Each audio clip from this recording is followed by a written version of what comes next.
Gujarati moral story અભિમાની નદી। એક સમયે જંગલના એક ખૂણામાં એક સુંદર નદી વહેતી હતી।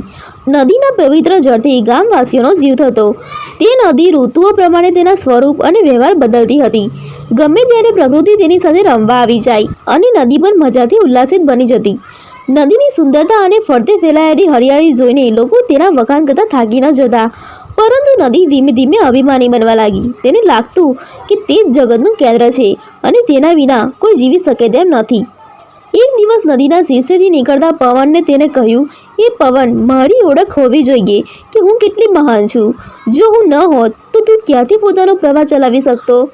પવન હળવી હસીને નદીની વાત સાંભળી તે જવાબમાં બોલ્યો, હું પ્રકૃતિનો એક ભાગ છું, જેમ કે તું છે। અમે બધા પ્રકૃતિના નિયમ પ્રમાણે કાર્ય કરીએ છીએ। નદી આ જવાબથી ખુશ થઈ નહીં। હવે તે પોતાના પ્રવાહમાં પ્રવેશેલા કોઈ પણ પક્ષી કે પ્રાણી પર ગુસ્સે થવા લાગી। એક બાજુ તેની ધારા ધીમે ધીમે મલિન થવા લાગી અને તેની આસપાસની હરિયાળી પણ કાંતરી ગઈ। નદીએ ધ્યાન આપી ન હતી કે તેના અભિમાનના કારણે તેના પ્રવાહમાં ઘટાડો થઈ રહ્યો છે। એક રાતે નદી સ્વપ્નમાં જોતી હતી કે તે સુકાઈ રહી છે। તેની કિનારાઓ મટી ગઈ છે અને જ્યાં તે વહેતી હતી તે સૂકું રેતીનું મેદાન છે।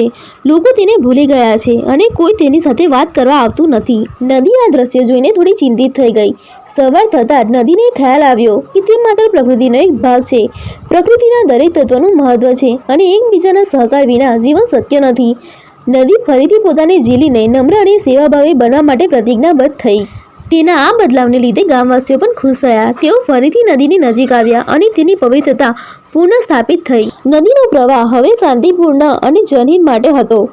આ વાર્તામાંથી આપણને શીખ મળે છે કે અભિમાન દરેક સંબંધ અને સ્વરૂપને નષ્ટ કરી શકે છે।